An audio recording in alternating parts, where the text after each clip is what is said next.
اور امام کا تو تعلق ہے نماز کے ساتھ. 9-10 محرم کی ساری رات امام حسین کیا کرتے رہے؟ بولے. یہاں لوگ دیگیں کھاتے رہتے ہیں 9-10 کی رات, چرگے کھاتے رہتے ہیں, ساری رات گوشت کھا کے گزار دیتے.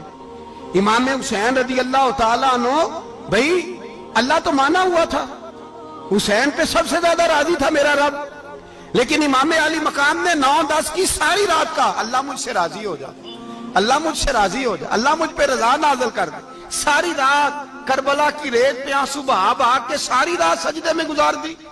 تو تماشا کر کے سو جاتا ہے اور کہتا ہے میں بڑا حسینی ہوں. امام علی مقام بہت بڑے تھے, عبادت گزار تھے, ریاضت بڑی کرتے تھے. امام حسین کے گھر کا کعبہ تھا, اپنا تھا. جو شے قریب ہوتی ہے اس کی قدر نہیں ہوتی. سعودی عرب میں بہت سارے لوگ ابھی بھی رہتے ہیں جنہوں نے حج نہیں کیا, کہتے ادھر ہی چلے جائیں. ہمارے بہت سارے پاکستانی جن کی ڈیوٹیاں مکے میں لگ گئی ہیں, وہ کبھی ہمیں وہاں ملنے آئے تو ہم کہتے ہیں جناب آپ آتے نہیں, کہتے ہیں آتے ہیں کبھی کبھی. ان کو حرم شریف کی وہ قدر.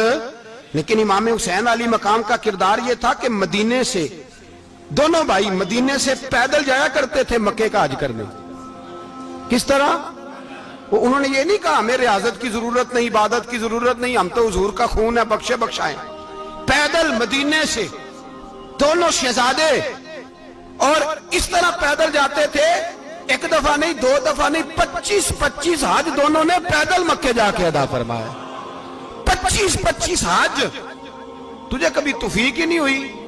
تو جہاز پہ جانا بھی پسند نہیں کرتا, تو خیال ہی نہیں کرتا کہ کتنی قدر ہے اللہ کے گھر کی. 25 حج. اور سخاوت کا یہ حال تھا, سخاوت کا, کہ امام زین العابدین فرماتے 1,00,000 دینار سویرے آیا. کتنا؟ سمجھ لیں اربوں خربوں روپے آج کے حساب سے, 1,00,000 دینار. اور فرماتے ہیں فاطمہ کے لال دروازے پہ بیٹھ گئے پیسے لے کے, اور لوگوں کو بلا بلا کے نظر دی. فرمایا تھوڑے سے لے جاؤ, تھوڑے سے لے جاؤ, تھوڑے سے لے جاؤ, تھوڑے سے. فرماتے زور تک امام حسین نے لاکھوں بانٹ دیے. اٹھ کے اندر آئے تو میں نے کہا ابا جی کو 1 دینار بچا لیتے. آپ جب بازو اٹھاتے ہیں تو آپ کے کرتے پہ 17 پابند لگے ہوئے ہیں, ایک کرتا ہی نیا لے لیتے. تو فرماتے میری طرف دیکھ کے کہنے لگے بیٹے یہ نہیں کہا کہ میں لے لیتا کرتا, لفظوں پہ غور کرنا. فرمانے لگے بیٹے اگر تو پہلے بتاتا تو پھر میں سوچتا, پہلے بتاتا تو پھر بھی میں یہ نہیں کہا رکھ لیتا, پھر بھی میں سوچتا رکھنا ہے کہ نہیں. امام حسین نے سخاوت کی, عبادت کی, ریاضت کی, قرآن پڑھا, تلاوت کی, درگزر کیا, پیار کیا. امام حسن کی بات ہے, ایک لونڈی آئی. ہمارے ہاں تو شہزادوں کا اللہ ہی حافظ ہے نا, شہزادے وہ کسی کے بھی ہوں.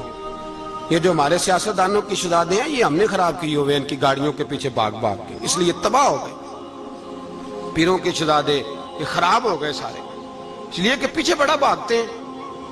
امام حسن کے پاس ایک لونڈی تھی, وہ دودھ لے کے آئی, دودھ گرم تھا, آپ کے اوپر گر گیا. اور وہ تھی بھی اسی طرح کی, اکثر کام بے دھیانی میں کرتی تھی, کنیز تھی گھر. دودھ گرا تو وہ کانپنے لگی کہ میں نے کئی غلطیاں کی, اب تو بہت سخت غلطی ہے. گرم دودھ امام پہ پڑ گیا تو امام صاحب نے تلاوت شروع کر دی امام حسن نے, والکاظمین الغیظ والعافین عن الناس واللہ یحب المحسنین. فرمایا جو غصہ پی جائیں اور لوگوں کو معافی دے, ان سے تو اللہ محبت فرماتا ہے, ان سے تو اللہ پیار کرتا ہے. امام صاحب نے اس لونڈی کو فرمایا جا تو اللہ کی رضا کے لیے آزاد ہے, جا تو آزاد ہے, اب تو لونڈی نہیں.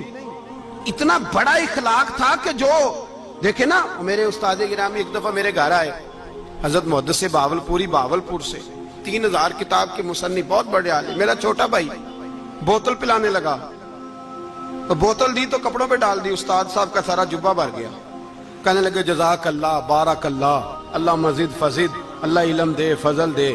تو میں نے کان میں کہا, میں کہ استاد جی انیاں دعاواں دینیاں سنتے, میں آپ روڑ چھڑ دا.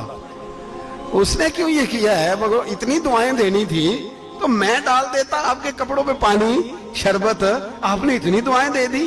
بزرگ جلال کا مزاج نہیں. وہ شہزادے ہوتے ہیں جن کی طبیعت پہ ناگوار گزرتا ہے کہ یہ کیسے ہوگا. یوں امام حسین, امام حسن نے کسی جگہ بھی شہزادے بن کے وقت نہیں گزارا, اور میرے نبی پاک نے بھی انہیں شہزادے نہیں بنایا. ہم سب کے بچے شہزادے ہیں, جتنے بھی ہم ہیں نا, میرا بچہ جی منہ سے بات نکالتا ہے تو میں پوری کر دیتا ہوں، پھر بھی نافرمان ہے۔ میں نے کہا اسی لیے نافرمان ہے، اگر آدھی پوری کرتے اور آدھی نہ کرتے تو اسے پتا ہوتا کہ کہیں صبر بھی کرنا ہے۔ ہمارا بچہ روٹی نہ پکے تو گھر میں ٹی وی بھی توڑ دیتا ہے، اس کی اماں کھانا ٹائم پہ نہ پکائے تو برتن توڑتا ہے۔ کیوں؟ ہم نے اس کی عادتیں خراب کی ہیں۔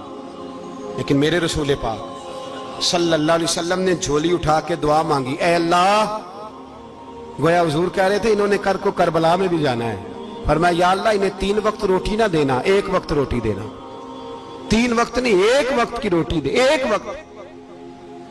1 وقت کا کھانا دے۔ اور نبی پاک نے ٹریننگ گھر کے اندر کرائی تھی، اندر حضرت فاطمہ نے ٹریننگ کرائی تھی۔ لوگ کہتے ہیں 3 دن امام حسین پیاسے رہے، بھوکے رہے، تو میں نے کہا ٹریننگ تھی ان کی اماں کی۔ توجہ ہے میری بات پر؟ ہمارا بچہ تو 1 گھنٹہ برگر نہ ملے تو برتن توڑے، ان کی اماں کی ٹریننگ تھی، صبر حوصلہ سکھایا تھا۔ امام حسن اور حسین بیمار ہو گئے تو حضرت فاطمہ نے منت مانگی، یا اللہ میرے بچوں کو شفا دے، میں 3 روزے رکھوں گی۔ کون سی منت مانی؟ بولیے۔ ہم صرف دیکھ کی منت ہی مانتے ہیں، میں دیکھ پکاواں گا۔ ایک آدمی مجھے کہنے لگا میں نے منت مانی تھی کہ میں بکرا دوں گا اللہ کے رستے میں، اگر میرا کام ہو جائے تو کام ہو گیا، بکرے کے پیسے کوئی نہیں۔ تو میں کہا تیرے پہلا نہیں تھی پتا میرے کو کوئی نہیں۔ کہتا اب کیا کروں؟ میں کہا اب تو دینی پڑے گی، اور اس میں بھی تحقیق باقی ہے، لیکن بات یہ ہے بھائی کہ منت یہ کیوں نہیں مانی کہ یا اللہ میرا کام ہو جائے میں 100 نفل پڑھوں گا؟ جو بھی منت مانگتا ہے وہ دیکھ کی مان لیتا ہے، بکرے کی منت ہی مانتے ہو، یہ کیوں نہیں منت مانتے کہ یا اللہ میرا کام ہو جائے تو میں پورا قرآن شریف ختم کروں گا؟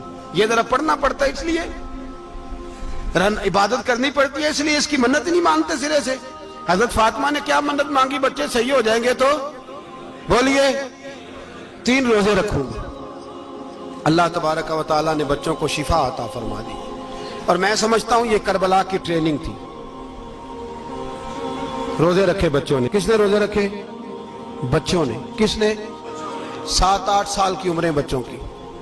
حضرت علی فرماتے ہیں جب میں نے دیکھا نا میرے بچے بھی روزے سے ہیں تو میں کہیں سے تھوڑے سے جوں لایا، یہ شہزادے ہیں کائنات کے سب سے بڑے۔ فرماتے ہیں میں نے بی بی پاک کو دیے تو سیدہ پاک نے جوں پیسے روٹیاں پکائیں، اور جب عین افطاری کے وقت کھانا سامنے آیا تو دروازے پہ بھکاری آیا، عین بڑا بے نیاز ہے اللہ، عجیب رنگ ہے مالک کا۔ عین افطاری کا وقت جب آدمی کہتا ہے کہ فٹافٹ ہو جائے، بھکاری دروازے پہ آیا اور اس نے صدا دی، او میرے رسول کے گھر والوں، کئی دنوں سے روٹی نہیں کھائی۔ حضرت علی نے، حضرت فاطمہ نے بچوں کی طرف دیکھا تو امام حسین چھوٹے تھے سب سے، انہوں نے سب سے پہلے برتن اٹھائے کھانے والے، اور کہنے لگے اماں میں نہ دے کے آؤں؟ حضرت فاطمہ رشک کرنے لگیں، مصطفیٰ کے نواسے باہر گئے، اپنے حصے کا کھانا وَيُؤْثِرُونَ عَلَىٰ أَنفُسِهِمْ وَلَوْ كَانَ بِهِمْ خَصَاصَةٌ، اللہ فرماتے ہیں انہیں بڑی اشد ضرورت بھی ہو پھر بھی وہ دوسروں پہ اثار کر دیتے ہیں۔ وہ کھانا باہر امام حسین دے آئے، پانی سے روزہ کھولا، کھجورے کھائی، لیٹ گئے، سویرے کھجورے کھائی، روزہ رکھ لیا۔ شام ہوئی تو حضرت علی فرماتے ہیں میں پھر اگلے دن کے روزے کے لیے جوں لایا، فاطمہ نے پیچھے روٹیاں پکائیں۔ 2 دنوں کی بھوک تھی پر مالک تو بڑا بے نیاز ہے، آزمانے پہ آیا تو اس رنگ میں عین افطاری کے وقت دروازے سے آواز نکلی، اور مانگنے والے نے کہا کہ بھوکا بھی ہوں اور یتیم بھی ہوں، یتیم ہوں۔ حضرت فاطمہ کہنے لگی بیٹا دیر نہ کرنا، یتیم کا پیٹ بھرنے میں دیر نہیں ہونی چاہیے۔ کھانا باہر چلا گیا، پانی سے روزہ، کھجورے، شہزادے ہیں شہزادے، یہ 2 جہاں کے شاہ ہیں، پاس کچھ رکھتے نہیں، 2 جہاں کی نعمتیں ہیں ان کے خالی ہاتھ میں۔ کھجور پانی سے افطاری بھی، سحری بھی، سویرے پھر اٹھے، روزہ رکھا، تیسرا دن ہے، تیسرا۔ ذرا دل پہ ہاتھ رکھنا، بچہ ایک رات بھوکا ہو تو اماں سوتی نہیں، اور میں کہا کرتا ہوں اماں فالج والی ہو نا، فالج والی ماں، فالج زدہ، تو آدھی رات کو اس کا بیٹا جوان کہے تھوڑی بھوک لگی ہوئی تھی تو اماں کو رینگنا بھی پڑے تو وہ رینگ کے بھی جاتی ہے، روٹی پکاتی ہے، کہتے ہیں میرا لال بھوکا نہ سو جائے۔ اور مصطفیٰ کی بیٹی سے زیادہ بچوں سے کون پیار کر سکتا ہے؟ اور 3 دن کے بھوکے بچے، تیسرا دن آیا، بڑے حوصلے سے بی بی کہہ دیتی ہے چھوڑو ان کا تو کام ہے، یہ تو آتے رہتے ہیں، میرے بچے بھوکے تم پہلے روٹی کھاؤ۔ لیکن میرے بھائی کربلا ایسے نہیں سجتی، یہ جو برگر کھا کے ناراض ہونے والے بچے ہوتے ہیں، یہ میدانوں میں نہیں نکل پاتے، ان کے لیے مشکل ہوتا ہے۔ حضرت فاطمہ نے، حضرت علی نے ڈیوٹی کی، ڈیوٹی اپنے بچوں کو تیار کیا کربلا کے لیے۔ تیسرے دن جب رکھا صاحب نے کھانا تو باہر سے بولنے والا بولا کہا میں مسکین ہوں، لاچار ہوں، گھر بھی کوئی نہیں، کھانا بھی کوئی نہیں۔ امام حسین پھر اٹھے، تیسرے دن کا بھی کھانا دے دیا۔ حضرت علی فرماتے میں بچے پکڑ کے مسجد لے کے گیا، کہیں بھوک سے میرے لال گر نہ جائیں۔ کہتے ہیں ہامتے کامتے تینوں شہزادے مسجد میں داخل جو ہوئے تو بس ہماری قیمت پڑ گئی، مول پڑ گیا ہمارا۔ کہتے ہیں مسجد میں قدم رکھا تو ایسے لگا جیسے نبی پاک ہمارا انتظار کر رہے ہیں۔ فرماتے ہیں تیسرے دن کی مغرب پڑھنے گئے تو حضور نے تینوں باپ بیٹوں کو چہرے دیکھے، فرمایا علی یہ جبریل کھڑے ہیں اور فرما رہے ہیں تیرے 3 دن کا عمل خدا کو بھی بڑا پسند آیا ہے، محمد مصطفیٰ کو بھی بڑا پسند آیا ہے، بڑا پسند آیا ہے 3 دن کا عمل۔ میرے بھائی ٹریننگ کرائی، ٹریننگ۔ ہمارے ہاں تو حال بڑا سخت ہے، اور دین کا معاملہ، چوری آتے ہیں بچے گھروں سے چوری نمازیں پڑھنے، داڑھی رکھ لے تو سب سے پہلے مسئلہ اماں کو بنتا ہے، سب سے پہلا۔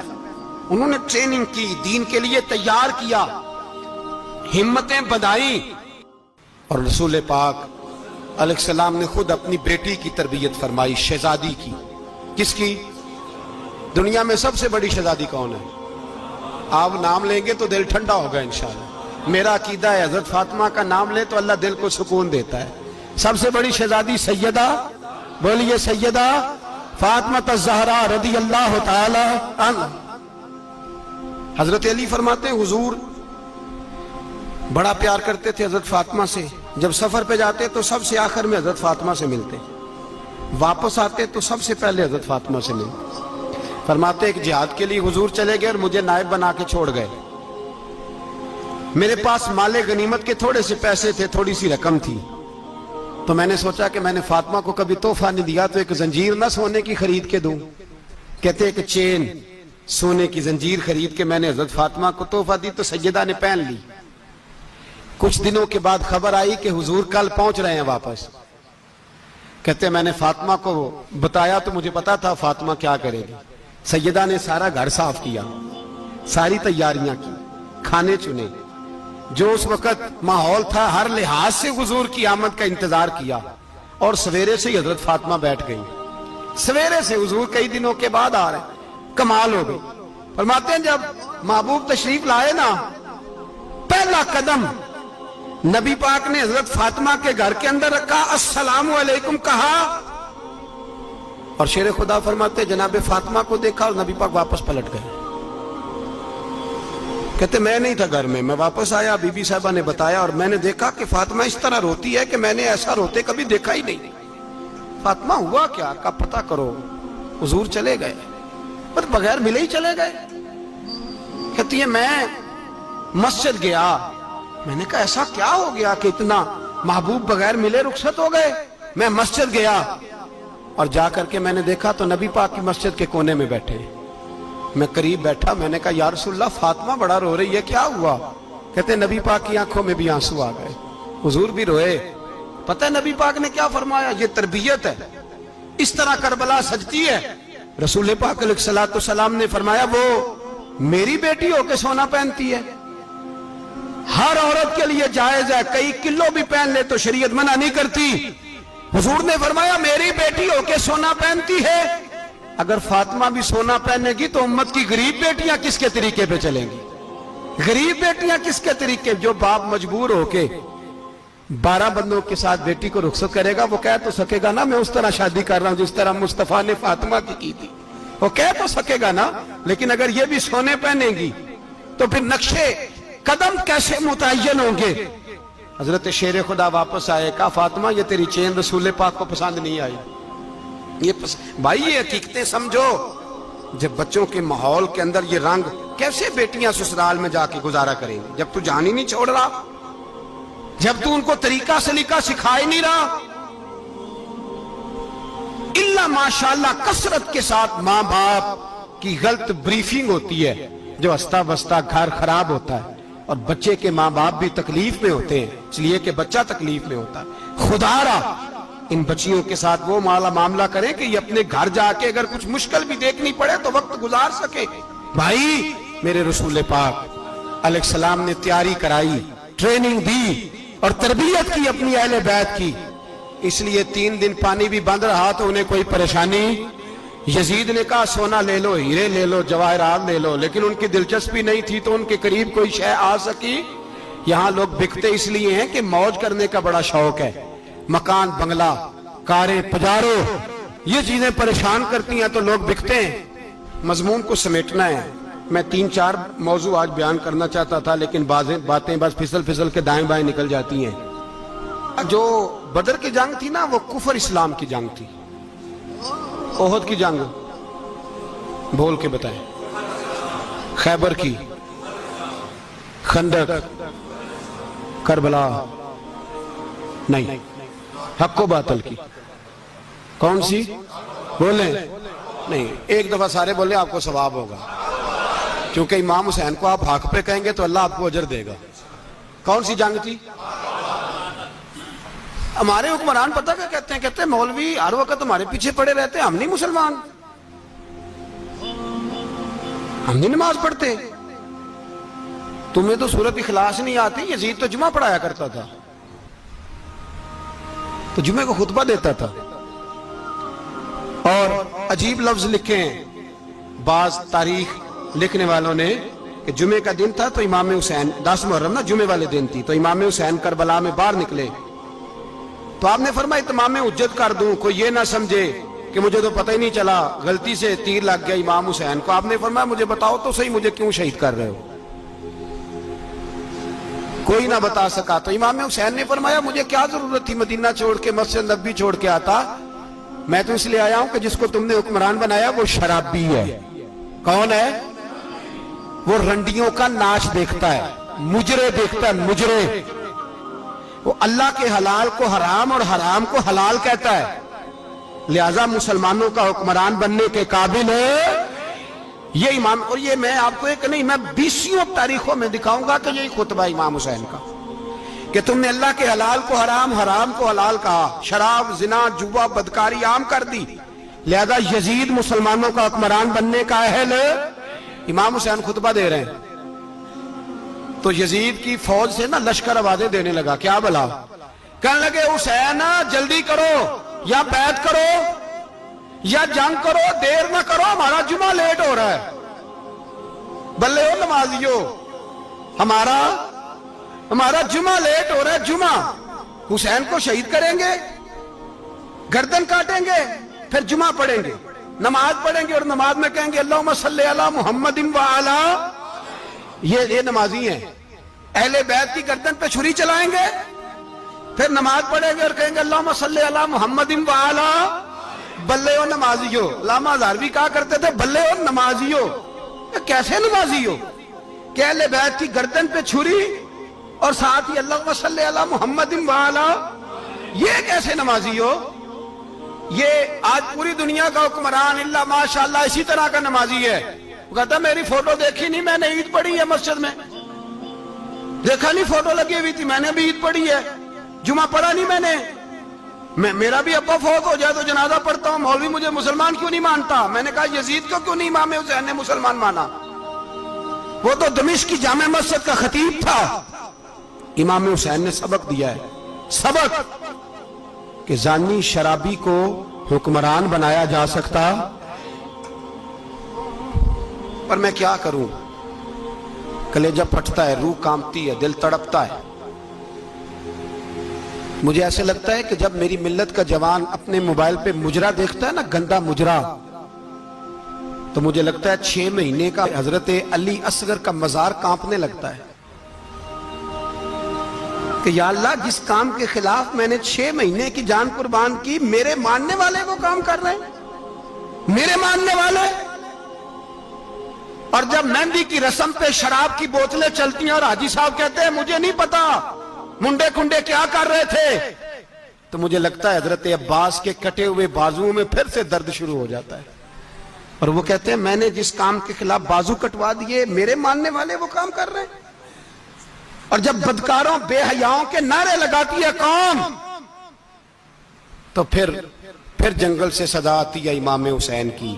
پھر حسین کہتے ہیں کہ نہیں، ابھی کربلا ختم تو نہیں ہوئی، حسین ابھی کربلا میں، حسین ابھی بھی جب اور یہ میں سب کی بات کر رہا ہوں، پاکستانیوں کی نہیں، صرف سارے حکمران، بہت سارے جو اسلام کا دعویٰ کرتے ہیں، وہ جب جہاز سے اتر کے دوسرے ملک میں جاتے ہیں تو جبے کے نیچے سے پینٹیں نکال لیتے ہیں.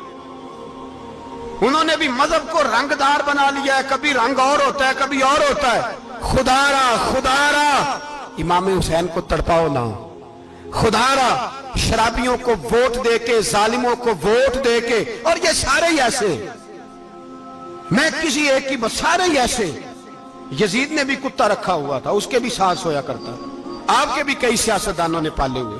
یہ سارے تماشے کرنے والے، جانوروں کی لڑائی دیکھنا بھی حرام اور کرانا بھی، یہ سارے ایک ہی رستے میں، یہ سارے ایاک نعبد و ایاک نستعین، کوئی ایک آیت پڑھ لیتا ہے، اس کے بعد ڈھول بجانے، عورتوں کے ناچ کرانے شروع کر دیتا ہے.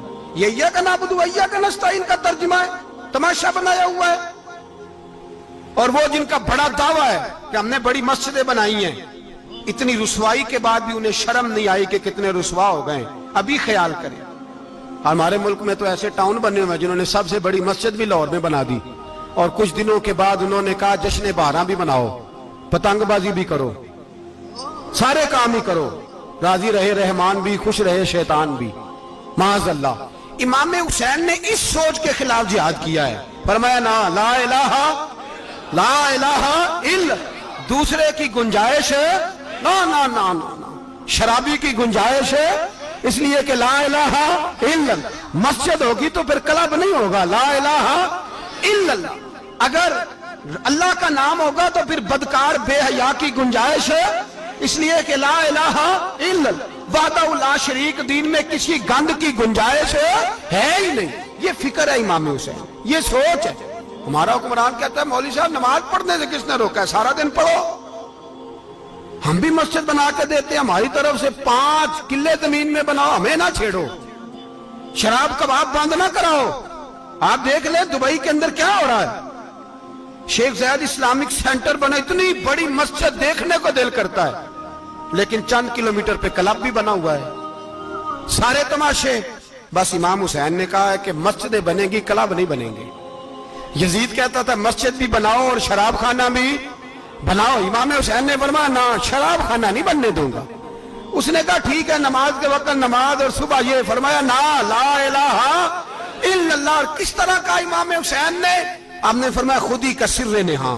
اقبال ترجمہ کرتے ہیں خودی کا سر نہاں لا الہ الا اللہ، خودی کا تیغ فساں لا الہ الا اللہ. اگرچہ بت ہیں جماعت کی آستینوں میں، پر مجھے ہے حکم ازاں لا الہ الا اللہ. اور بہار ہو کے خزاں لا الہ الا اللہ. اور پھر بول پڑے اقبال اور کہنے لگے اگر یہ دور اپنے ابراہیم کی تلاش میں ہے، یہ دور اپنے ابراہیم کی تلاش میں، کیونکہ صنم کدا ہے جہاں لا الہ الا اللہ. اور اس کا ترجمہ انہوں نے کہا تھا نا یہ دور اپنے ابراہیم کی.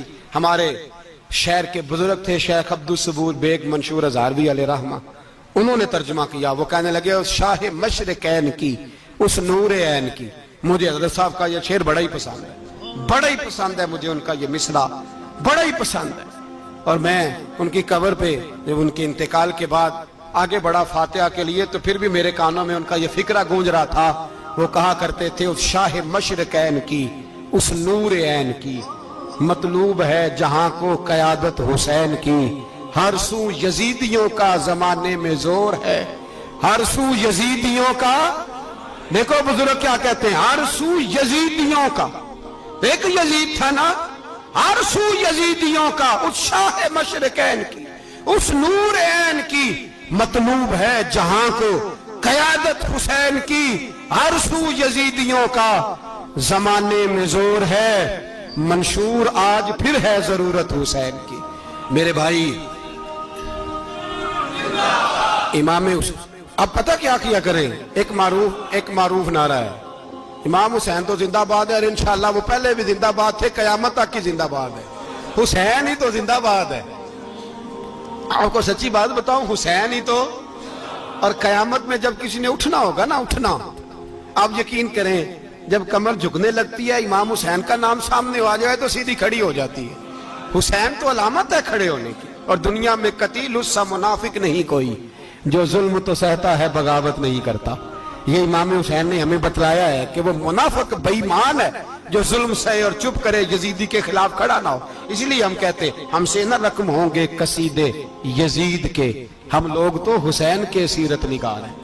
یہ کیسے زندہ باد, یہ نعرہ ضروری ہے. مرد آباد,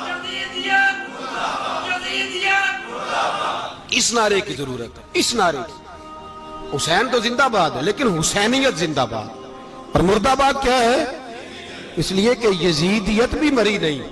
یزید مرا پر یزیدیت وہ سسکتی ہے, دم توڑتی ہے, پر کسی نہ کسی رنگ میں, کسی نہ کسی کی شکل میں اٹھ کھڑی ہوتی ہے. اسی لیے اقبال نے کہا ستیزہ کار رہا ہے ازل سے تا امروز, چراغ مصطفی سے شرار بولہا بھی. اس نے کہا ہر جگہ کہیں نہ کہیں حضور علیہ السلام کی روشنی سے کوئی نہ کوئی لڑنے کی. کھڑے کرو اپنے آپ کو. کیوں ظالموں کی مدد کرتے ہو؟ کیوں بے ایمانوں کے سپورٹر بنتے ہو؟ کیوں ان لوگوں کے نعرے لگاتے ہو جو یزیدی ہیں؟ حسینی بنو, حسینی بن کے زندہ رہو. کوئی کھا نہیں جائے گا, کوئی کھا نہیں جائے گا. یزید مر جایا کرتے ہیں اور حسینیت آج بھی زندہ ہے اور قیامت تک زندہ رہے گی. جو شرابی ہے, زانی ہے, بدکار ہے, اگر تو آپ کی تبلیغ پہ باز آ جائے تو ٹھیک, ورنہ آپ کا اس کے ساتھ دوستانہ رکھنا بھی حرام ہے. کیا فتویٰ دیا میں نے؟ حرام ہے, حرام. اگر آپ کا دوستانہ ہے تو پھر 9-10 محرم کو دیگ نہ پکانا چاول کی, اس لیے کہ امام حسین کو تیری بریانی کی کوئی ضرورت نہیں. تیری باسمتی اور چھوٹا گوشت سنبھال کے رکھنا گھر میں, کوئی حاجت نہیں. اگر شرابی, کبابی, زانی, بدکار سے دوستانہ ہے, اگر محلے کے غریبوں کو گالی دینے والوں کے ساتھ تیری دوستی ہے تو پھر 10 محرم کو چاول کی دیگ بالکل نہ پکانا. اس لیے کہ یہ کوئی تماشا نہیں کہ دوستی قاتل سے بھی مقتول سے یارانہ بھی. کوئی مطلب نہیں اس بات کا. امام حسین کو ماننا تو پھر ڈٹ کے مانو. مظلوموں کے ساتھ کھڑے ہو جاؤ, غریبوں کے ساتھ کھڑے ہو جاؤ, برما کی بات کرو, برما کے مسلمان کی بات کرو, فلسطین, کشمیر, ان سب کے حق میں مسلمان اس وقت کھڑے ہوں گے جب سوچ حسینی ہو جائے گی, جب نظریہ حسینی ہوگا پھر کھڑے ہوں گے. 10 محرم ضائع نہیں کریں. اہل سنت کی علماء جہاں جہاں قرآن و سنت کی روشنی میں امام حسین کی بات کریں, جہاں جہاں بھی کریں, وہاں جا کے شریک ہو. ہم بھی ہر سال بیٹھتے ہیں امام حسین کی یاد منانے, اور اس طرح بیٹھتے ہیں کہ حسین ہمارا ہے, حسین ہے, اور انسان کو بیدار تو ہو لینے دو. ہر شخص پکارے گا ہمارے ہیں حسین.